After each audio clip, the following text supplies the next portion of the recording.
이제 배치가 돼서 지금 사역을 하게 되었습니다. 그런 가운데 교회에서 목사이지만 그냥 사실 그때 사역을 그만두면서 교회를 찾을 때에 제가 이제 목사의 신분을 가지고 교회 가니까 교회가 다 부담스러워하더라고요. 그래서 저를 그냥 부담스러워 오는 것을 그렇게 탐탁지 않은 그런 것을 보면서 참 어느 교회를 가나 두려운 그러다가 제가 그 1주년 교회 한옥의 1주년 기념 부흥성회 때 제가 홍정일 목사님, 저 이제 CCC 선배 간사님이신데 그 홍정일 목사님 부흥성회 오신다고 해가지고 그 목사님 인사도 드릴 겸 이제 이 교회를 방문했던 게 첫 방문이었고요. 그리고 이제 2년 뒤에 이제 14년부터 그래 인연이 있게 되면서 또 이제 손영 목사님과도 개인적으로 이제 교제가 있었기 때문에 찾아뵈었더니 언제든지 얼마든지 아무것도 안 해도 좀 괜찮으니까 그게 와도 괜찮다고 해가지고 그래서 이제 교회를 오게 되었고 또 와보니 그냥 부흥성이었다는 바르게 목장소에서 또 저를 또 기쁘게 받아주시고 또 사랑으로 또 섬김으로 또 기도로 이렇게 섬겨주셔서 이렇게 그동안 부담 없이 교회 8년 동안 잘 출석할 수 있었던 것 같습니다. 그리고 또 이렇게 건강이 회복되어지는 가운데 또 복음을 설교를 할 수 있어서 너무 감사하죠. 오늘 주신 말씀은 요한복음 17장의 말씀인데요. 성경 강의라기보다는 11주년 기념 예배이다 보니 이 말씀을 파팡해서 하나님께서 우리를 향한 바람이 무엇인가에 대해서 한번 저도 이제 하나교회 성도로서 하나님께서 우리에게 바라시는 것이 무엇이 있을까 생각하면서 기도 가운데 준비했습니다. 제게 주신 은혜를 함께 나눌 때에 우리 모두에게 동일한 은혜가 있기를 바랍니다. 오늘의 말씀의 포인트는 제가 해서 해야 되군요.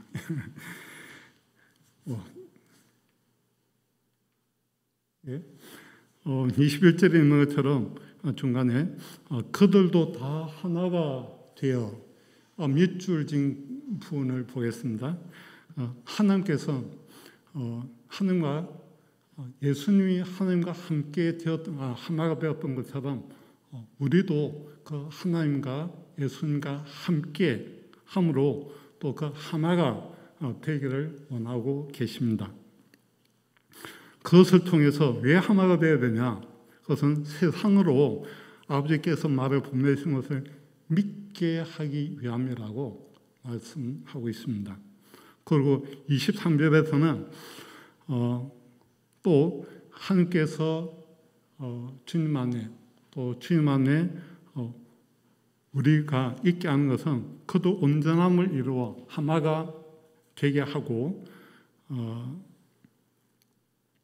그 하나됨을 또 세상으로 알게 하기 위함이라고 말씀하고 있습니다. 하나님과 하나됨을 알게 하기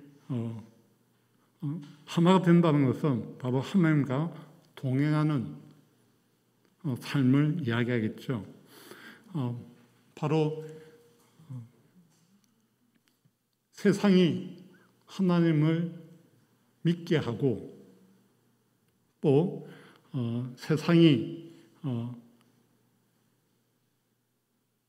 하나님을 알게 하기 위해서는 우리가 하나님과 온전히 하나가 되어져야 할 것입니다. 하나된 성도, 하나된 교회는 바로 하나님과의 먼저 하나됨이 필요할 것입니다. 우리는 다양한 부류 또 다양한 배경을 가지고 있습니다. 그런 사람들 어떻게 하나가 될 수가 있겠습니까?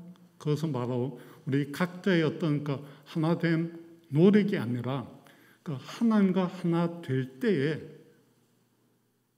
우리는 자연스럽게 하나님의 사랑, 하나님 안에서 하나가 될 수가 있다는 말씀이겠죠. 이 하나됨을 이루어서 우리가 이 땅에서 어떤 삶을 살기를 원하시겠습니까? 예. 그것은 하나님께서 이 하나됨을 통해서 우리 각자를 향한 그 하나님의 바람이 있다는 것입니다. 맥슨 루케도의 예수님처럼의 이런 내용이 있습니다. 딱 하루만 예수님이 당신이 된다면, 이라는 글로 시작되는 글인데요. 요약하면은 24시간 예수님이 당신이 되어 예수님이 당신의 집에서 살면서 당신의 스케줄을 맡아 섭외하고 당신의 직장 상사와 어머니가 예수님의 직장 상사와 어머니가 되고 당신의 고통과 병, 스케줄과 산적한 문제, 이 모든 상황이 바뀌지 않고 달라지지 않고 해결되지 않는 채로 밤낮 하루 예수님이 그분의 마음으로 당신의 삶을 산다면 당신은 어떤 모습이 되겠습니까? 예수님이 그분의 마음으로 당신의 삶을 산다면 여러분들은 어떤 모습이 될 것 같습니까? 여러분들 주변의 사람들, 가족이나 직장 동료나 친구들이나 여러분들의 적들은, 여러분들이 싫어하는 사람들은 여러분들의 변화를 눈치챌 수 있을까요?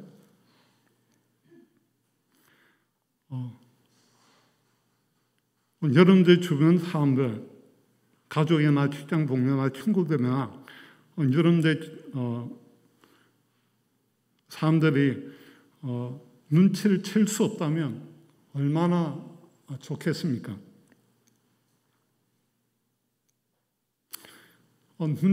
변화된 것을 눈치채지 못한다는 것은 내가 그만큼 예수님의 마음으로 사는 것처럼 우리도 이렇게 잘 살았다는 증거가 되겠죠. 그러나 그렇지 못하다면 문제가 될 것입니다. 에베소서 4장 23절에서 24절 말씀입니다. 바울은 에베소 성도들에게 오직 너희의 심령이 새롭게 되어 하나님을 따라 의와 진리의 거룩함으로 지음을 받은 새 사람을 입으라고 권면하고 있습니다. 이를 맥스 루카본은 이렇게 풀어주고 있습니다. 한 목소리 한번 읽어볼까요? 하나님은 당신을 있는 그대로 사랑하신다. 그러나 그대로 두시지 않는다. 하나님은 당신이 예수님처럼 되기를 원하십니다. 여러분도 예수님처럼 되기를 원하십니까? 아멘. 하나님은 당신을 있는 그대로 사랑하십니다. 믿음이 커지면 하나님의 사랑도 더 커질 줄 생각한다면 오산입니다.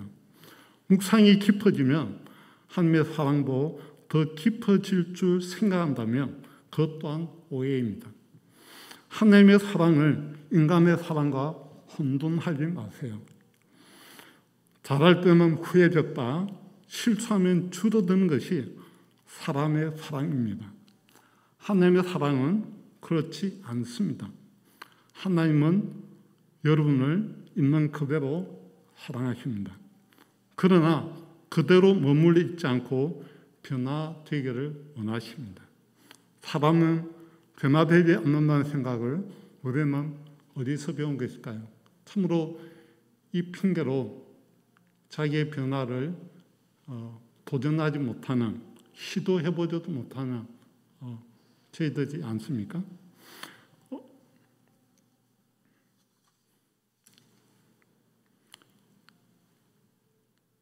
예수님처럼 어떻게 될 수가 있을까요?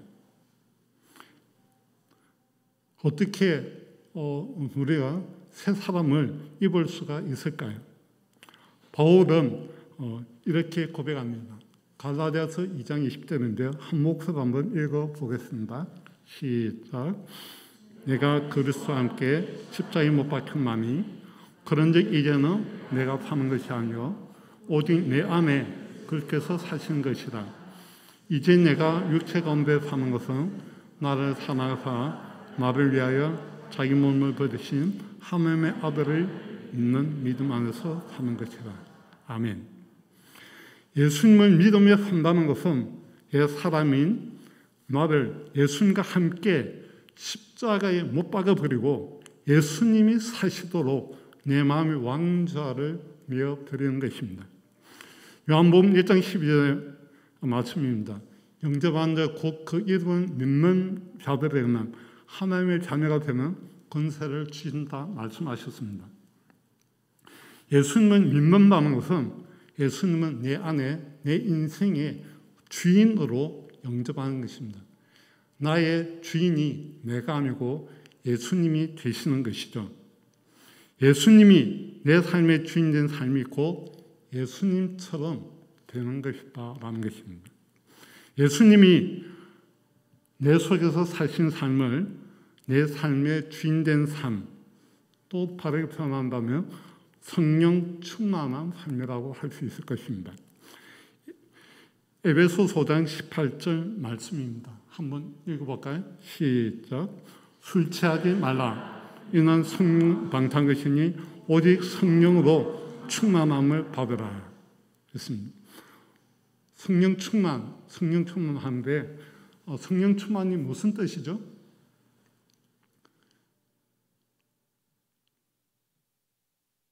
제가 한번 정리해 봤습니다. 성령 충만할 때 성령은 바로 성부, 성자, 성령, 하나님과 예수님과 성령과 통일하신 분이십니다. 바로 성령 충만은 하나님으로 충만하고 예수님으로 충만하다는 말이 될 것입니다. 그리고 충만은 무슨 뜻일까요? 단순히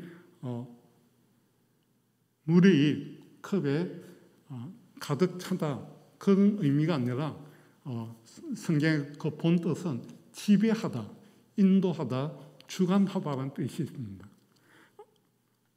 그러므로 성령 충만은 성령님이 지배, 인도, 주관하시는 것이라고 할 수가 있을 것입니다. 그 성령 충만한 삶이라면 그 삶은 무엇일까요? 바로 순종이라고 할 수 있을 것입니다. 그러므로 성령 충만한 삶이란 성령님의 지배, 인도, 주관하심에 순종하는 것, 바로 순종하는 삶이 바로 이 성령 충만한 삶이라 할 수 있을 것입니다. 성령님은 어떻게 우리를 지배, 인도, 주관하실까요? 성령님이 지배하시는 삶은 어떻게 성령님은 우리를 어떻게 지배하실까요? 또 우리는 어떻게 그 성령의 지배하심을 받을 수 있을까요? 그것은 바로 성령께서 저자이신 바로 하나님의 말씀이라고 할 수가 있을 것입니다. 요한복음 14장 26절입니다. 한번 읽어보겠습니다. 보혜사 곧 아버지께서 내 이름으로 보내실 성령 그가 너희에게 모든 것을 가르치시고 내가 너희에게 말한 모든 것을 생각나게 하리라. 예, 성령님은 바로 성경 말씀을 가르치시고 또 그 가르치신 말씀을 생각나게 하셔서 상황, 어려운 또 어떤 문제가 생길 때마다 하나님의 말씀을 생각나게 하셔서 기억하게 하셔서 그 말씀을 따라 순종하게 될 때에 그 말씀을 따르게 될 때에 그 삶이 바로 삶을 통해서 하나님은 그 우리의 삶을 인도하시고 이끄시고 또 모든 어려움과 문제로부터 지켜 주실 것이라는 말씀이 됩니다.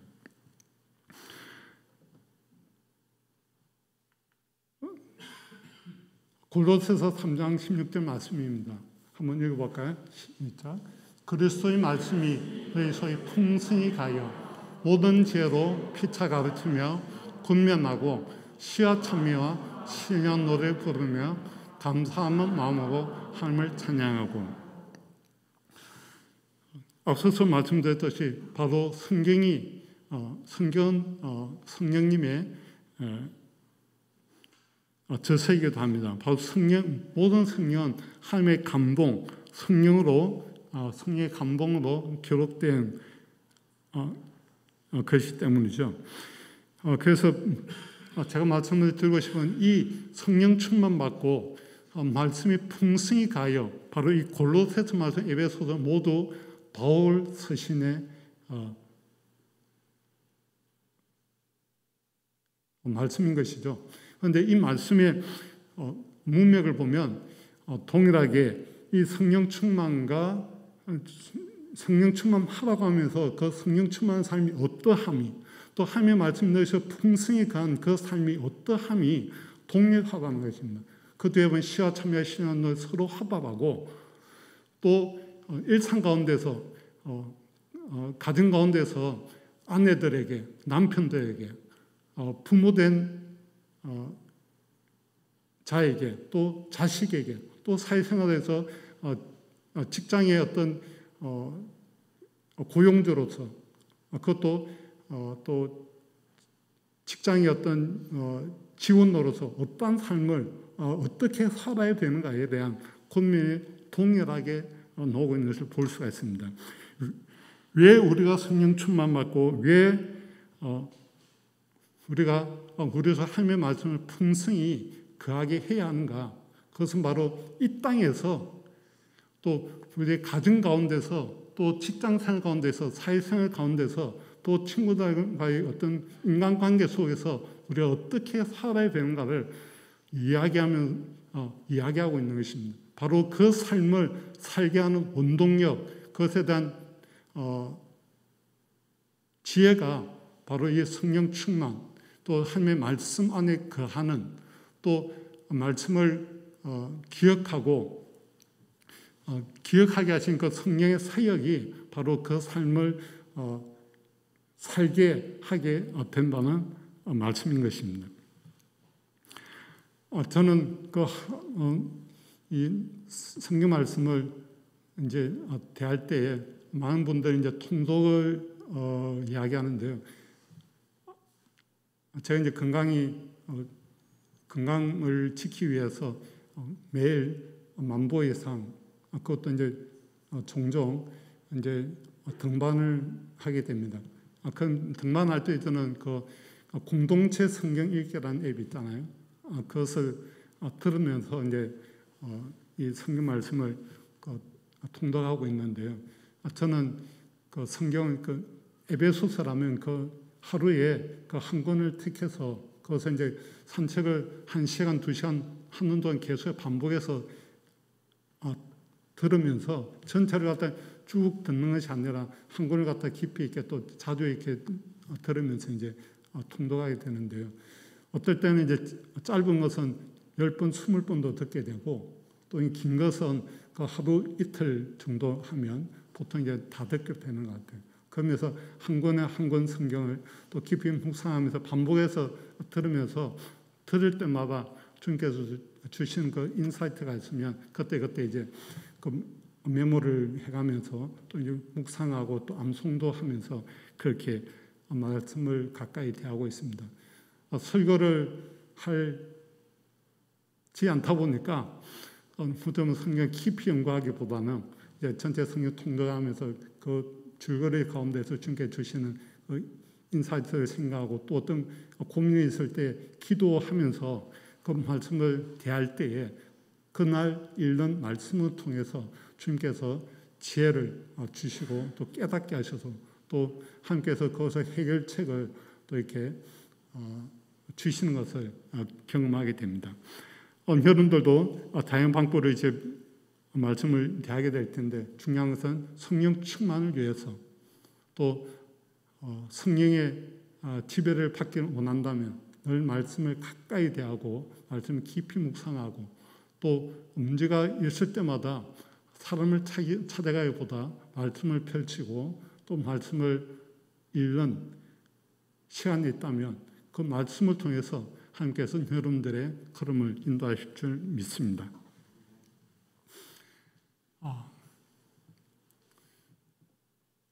이제 성령 충만 이 말씀 오늘 결론을 짓는다면 바로 성령 충만, 말씀 충만한 삶은 예수님은 어떻게 하실까를 생각하면서 사는 삶이라고 할 수가 있을 것입니다. 그래서 우리가 많은 사람들이 성령의 기름 부으시거나 또 성령의 어떤 감정, 어떤 알 수 없는 어떤 힘에 의해서 자기의 삶이 작동되어지고 이끌림 받기를 기대하는 경우가 많이 있는데 그럴 수도 있죠. 그런 경우가 필요하기도 합니다. 그러나 일반적으로는 우리가 늘 일상 가운데 말씀을 가까이 대할 때에, 말씀을 묵상하게 될 때에, 말씀을 펼치게 될 때에 성령께서 우리의 걸음을, 우리의 삶의 문제를 해결해 주시는 것을 경험하게 될 것입니다. 다음은요, 우리 교회 공동체에 향한 하나님의 바람이 되겠습니다. 코로나19로 드러난 그 한국 교회의 실력, 평가, 여러분들도 다 아시다시피 이것에 대해 더 이상 말할 필요가, 설명할 필요는 없을 것입니다. 참으로 부끄러운 모습들, 코로나를 당하면서 오히려 교회가 더 지탄받고 손가락질 받고 또 사람들에게 외면당하고 있는 이 현실 가운데 있습니다. 어떻게 이 시대 가운데 이 무너져가는 이 한국 교회를 또 저희 교회를 건강하게 세워갈 수가 있겠습니까? 우리 공동체를 향한 하나님의 바람은 무엇일까요? 마태복음 5장 14절 말씀입니다. 그리고 14절 초반과 16절 말씀인데요. 한번 읽어보겠습니다. 너희는 세상의 빛이라. 너희 빛이 사람 앞에 비치게 하여 그들도 너희 착한 행실을 보고 하늘에 계신 너희 아버지께 영광을 돌리게 하라. 앞서 요한복음 17장에서 봤던 것처럼 하나님과 하나됨을 통해서 또 하나 되어야 될 이유는 바로 세상으로부터 우리가 하나님과 하나 되고 하나님의 영광이 우리를 통해서 드러나기를 원하신다는 것입니다. 이 말씀은 예수님을 따르던 사람들에게, 제자들에게 하신 말씀입니다. 예수님은 소금이 되어라, 빛이 되어라 라고 말씀하시지 않고 너희는 세상의 빛이다, 소금이다고 선포하셨습니다. 바로 우리는 이미 예수님을 믿는 순간 우리가 빛이고 소금이 되었다는 것입니다. 어떻게 해요?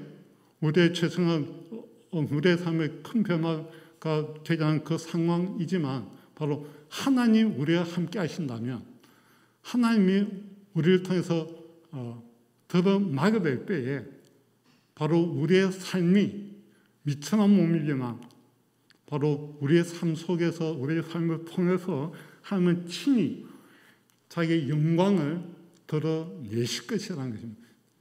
드러내시겠다는 것입니다.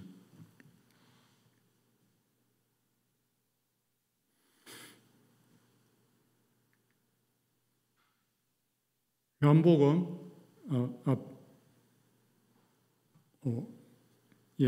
잠깐 다른 말씀 나와요. 예수님을 믿고 영접하는 모든 자에게 똑같은 하나님의 자녀의 권세를 주셨다고 앞서 말씀을 드렸습니다. 우리를 구원하신 하나님은 만왕의 왕이시고 만유의 주가 되십니다. 하나님의 자녀의 신분으로 세상에서 빛과 소금으로 당당히 살아가시길 바랍니다. 하나님의 말씀에 순종하는 사람만이 하나님의 은혜와 능력을 알게 되고 경험하게 될 것입니다. 또 우리가 잘 알고 있는 소요리 문답 1번에 사람이 제일되는 목적에 대해서 이야기하고 있죠. 바로 하나님을 영화롭게 하고 그를 영원토록 즐거워하는 것이라고 했습니다. 우리의 삶은 바로 하나님의 영광을 드러내는 삶이어야 함을 성경 소요리 문답에서는 우리에게 가르쳐주고 있습니다. 세상이 또 하나님을 믿지 않는 사람이 하나님의 원수로 살아가는 사람들이 어떻게 함께 영광을 돌려드리게 할 수 있을까요? 그 답은 우리가 하나님의 자녀로서 빛으로 소금으로 살게 될 때에 가능하다는 것입니다. 베드로전서 3장 15절입니다. 그 빛과 소금된 삶을 살게 될 때에 이런 일들이 일어나게 됩니다. 베드로전서 3장 15절로 한번 읽어보겠습니다. 시작. 네 마음에 그리스도를 주로 삼아 거룩하게 하고 너희 속에 있는 소망에 관한 이유를 묻는 자에게는 대답할 것을 항상 준비하되 온유와 그름으로 하고, 한마디로 이 세상 사람들이 우리에게 소망에 관한 이유를 물어오게 될 것이라는 것입니다. 우리가 정말 예수님을 주로 주인으로 삼고 빛과 소금된 삶을 살아간다면 바로 하나님의 성령 충만 가운데 하나님의 말씀이 인도함을 받는 그 삶을 살아가게 될 때에 세상은 자기들과 다름을 우리에게 발견하고 우리에게 찾아오게 될 것이라는 것입니다. 요즘은 대면 전도가 거의 불가능한 시대가 되었죠. 전도 받는 것을 거부합니다. 그러나 찾아오게 해야 되는데 그것은 바로 우리가 빛되고 소금된 그리스도를 주인으로 삼고 거룩한 삶을 살아야 될 때에 우리 속에서 하나님의 영광을 그들이 보고 우리에게 찾아와 묻게 될 것이라는 것입니다. 이것이 바로 코로나19 시대의 전도법이 아니겠는가 생각이 되어집니다.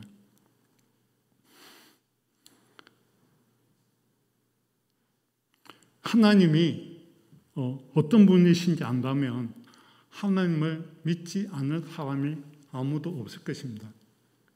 동의하십니까? 그리스도인의 삶이 얼마나 풍성한 삶인지 안다면 그리스도인이 되지 않으려고 할 사람이 없을 것입니다. 그런데 믿기는커녕 오히려 믿는 자들을 비난하고 비판하고 거부하고 거절하고 있습니다. 문제가 무엇일까요?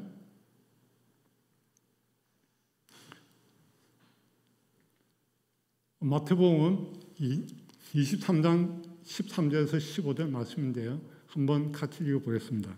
시작. 화 있을진저 이 시간 서기관들과 바리새인들이여, 너희는 천국문을 사람들 앞에서 받고 너희도 들어가지 않고 들어가려 하는 자도 들어가지 못하게 하는도다. 화 있을진저 서기관 서기관들과 바리새인들이여, 너희는 교인 한 사람을 얻기 위하여 바다와 육지를 두루 다니다가 생기면 너희보다 대마토 지옥 자식이 되어야 하는도다.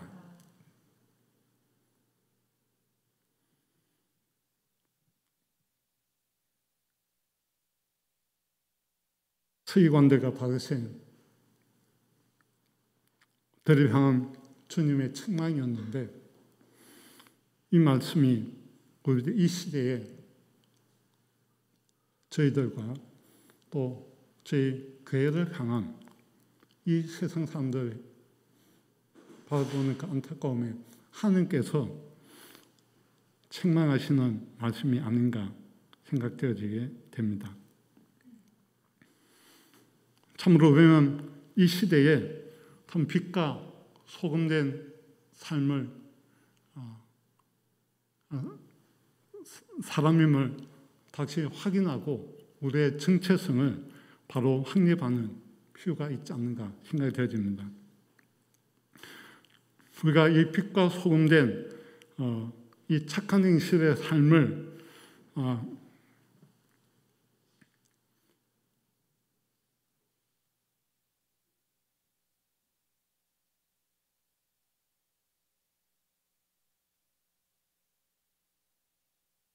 살아야 되는데 이 착한 행실의 삶은 단순히 도덕적이고 윤리적인 삶이 아니라는 것입니다. 이 착한 행실의 이 말씀은 팔복을 선언하신 후에 하나님 나라의 백성의 삶이 어떻게 함을 가르치는 선언으로 주어진 말씀이라는 것입니다. 다시 말해서 이 착한 삶이 어떠한 삶인가는 단지 도덕적이고 선한 삶이 아니라 이 산상수훈에서 교훈하고 있는 이 모든 말씀이라고 할 수 있을 것입니다.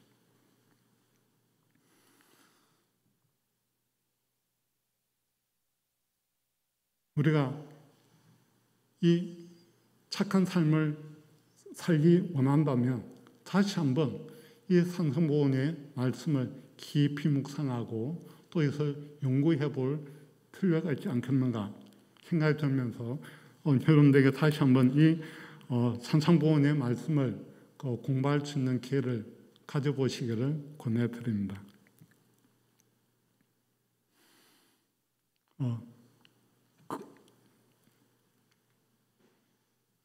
산상보훈을 따라 살았던 삶에 살았던 그 제자들의 삶이 어떠했을까요? 그것은 사도행전의 말씀에서 소개하고 있습니다. 한번 읽어보겠습니다. 또 온 백성에게 칭송을 받으니 주께서 구원받는 삶을 날마다 다하게 하십니다. 사도들의 손으로 인간의 표적과 기사를 마음에 배매 믿는 사람이 다 마음을 같이하여 솔로몬 행각에 모이고 그 나머지는 감히 거별과 상조하는 사람이 없으나 백성이 칭송하더라. 믿고 주께로 모는 자가 더 많으니 남녀의 큰 물이 더라고 했습니다.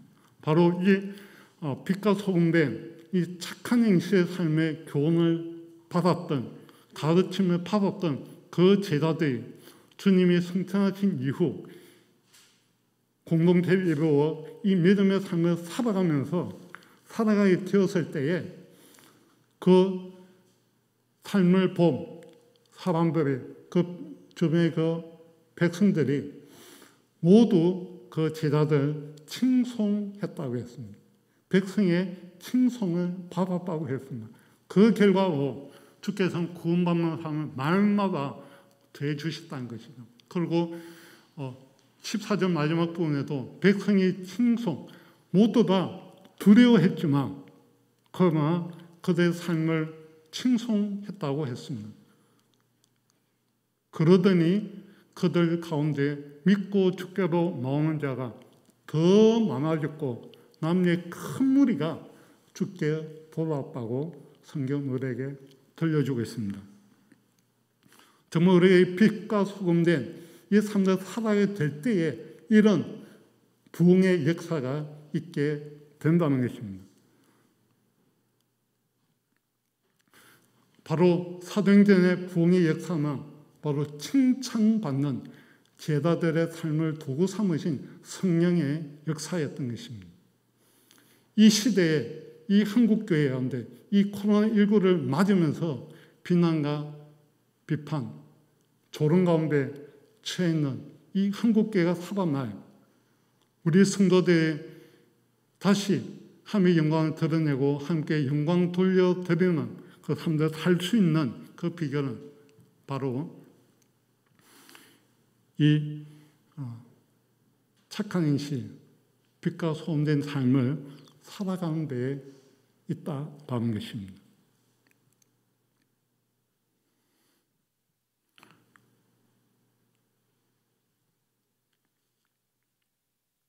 우리가 또 이 가운데서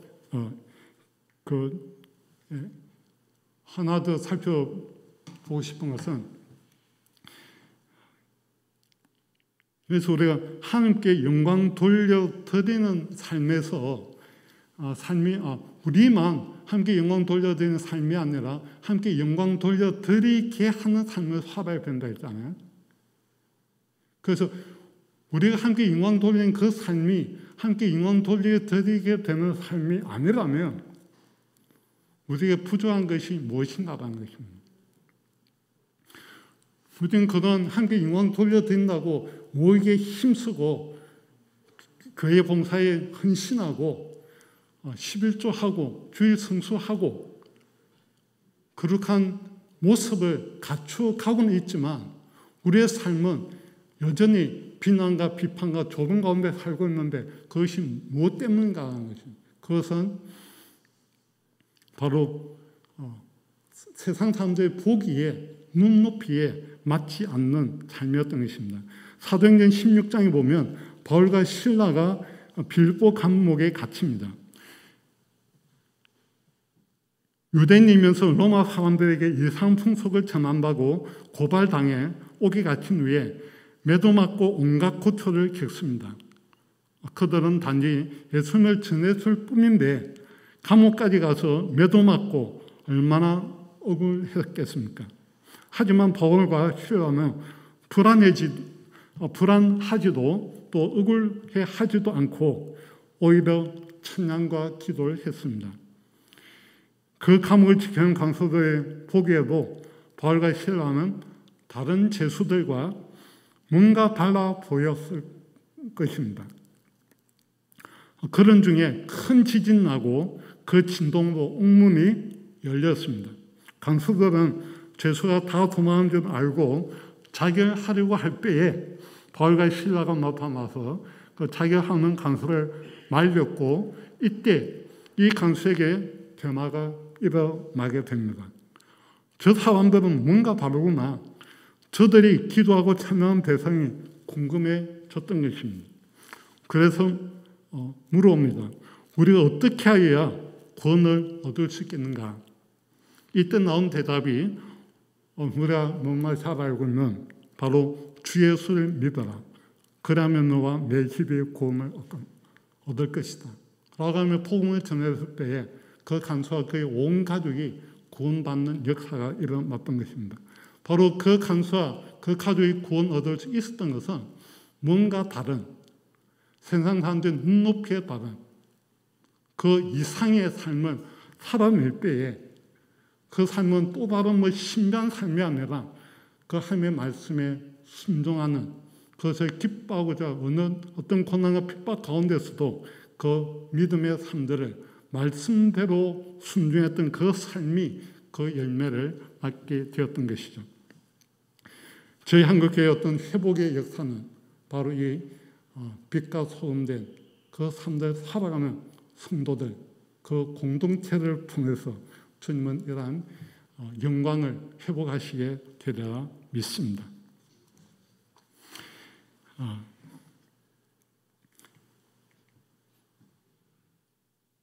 글자가 너무 적네요. 제가 간단하게 요약해 드리면요. 고린도전서 12장에 보면 몸은 하나라는 것입니다. 그런데 그리스도를 머리로 한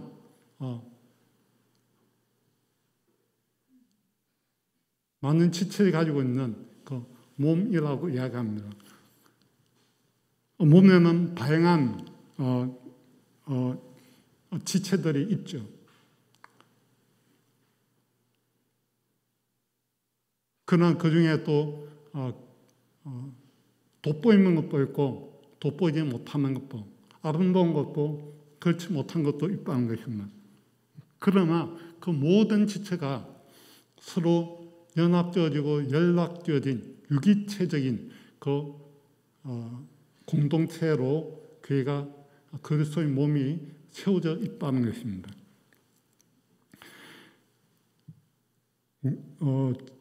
우리 몸은 206개의 뼈, 또 640개에서 850개 된 근육, 그리고 오장육부의 내장으로 구성되어져 있죠. 구성된 그는 유기체라는 것입니다. 이 856개의 뼈와 근육과 내장이 모두 유기적으로 잘 운동해야지 그 중에 하나만이라도 아프면 온몸이 아픈 것입니다. 그 고통을 함께 겪게 되는 것이죠. 그것처럼 저희 가운데 저희 교회는 그리스도를 모델한 각 지체로서 각 은사역하는 사람들이 모여있는 공동체입니다. 우리의 공동체의 건강은 어떻게 측도할 수가 있겠습니까? 병은 가장 약한 지체로부터 시작이 됩니다. 하나만이라도 병들게 되면 온몸이 고통을 당하는 것처럼 저희 교회 공동체가 건강하기 위해서는 모든 지체가 고루고루 건강해야 할 것입니다. 그 건강을 위해서 온몸은 서로 유기적으로 활동, 역할을 감당해야 할 것입니다.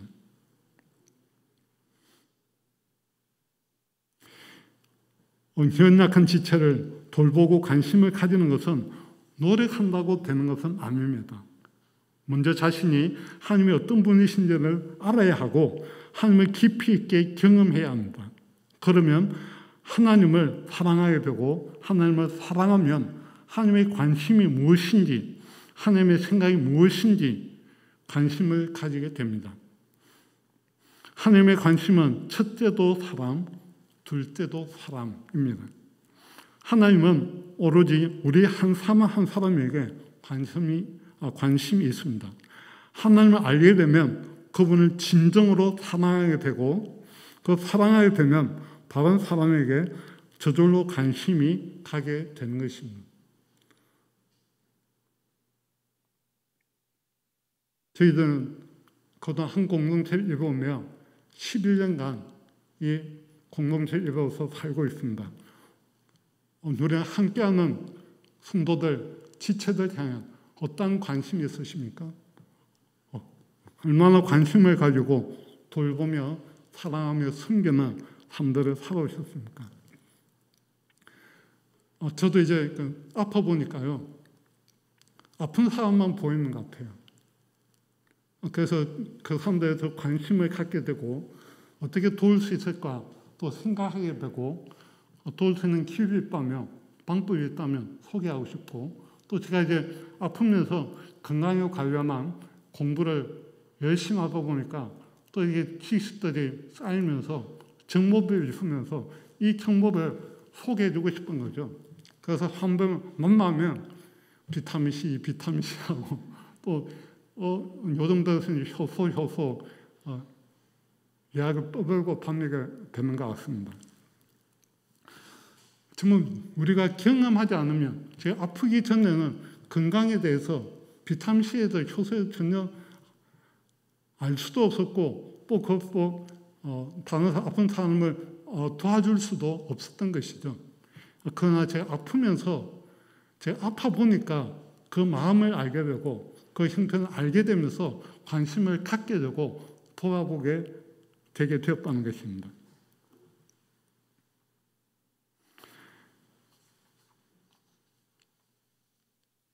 하나님 안에서 각 개인이 성장하고 성숙하고 또 많은 것을 경험하게 될 때에 우리는 또한 다른 사람을 돌아볼 수가 있게 되는 것 같습니다.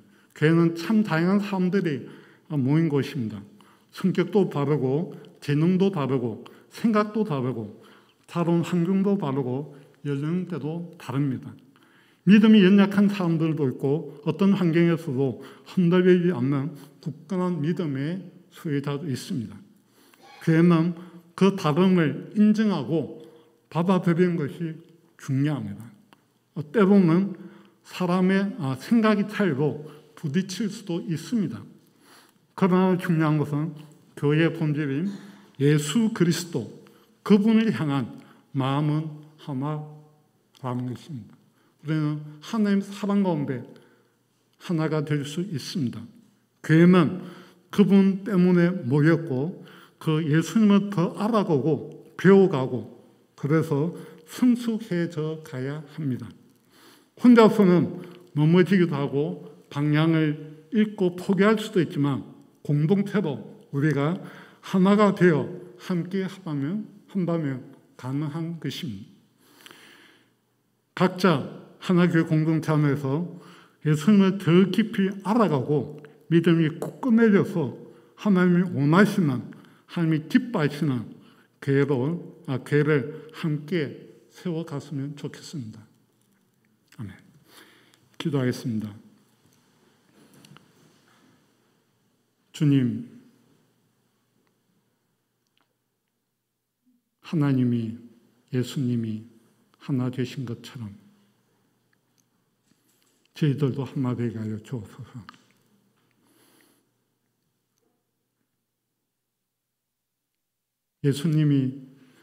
하나님이 예수님 안에, 예수님이 우리 안에 거하게 한 주인으로 거하게 함으로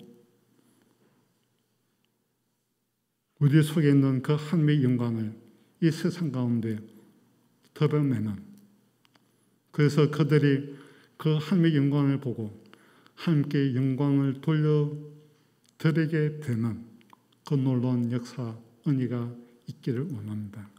이 11주년을 맞으며 새로운 마음으로 새롭게 하고자 하는 저희 모든 교회 성도님들 위해 정말 주님의 은총이 함께하기를 원하며 그 주님과 함께 이 땅 가운데 하나님의 영광을 드러내는 성도와 교회 될 수 있도록 주님 은혜를 베풀어 주실 줄 믿고 감사드리며 예수님의 이름으로 기도합니다. 아멘.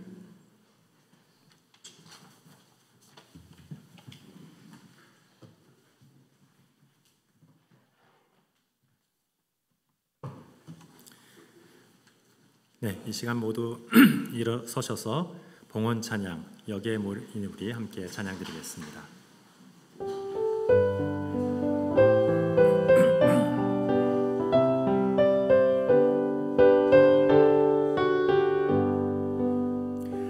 여기에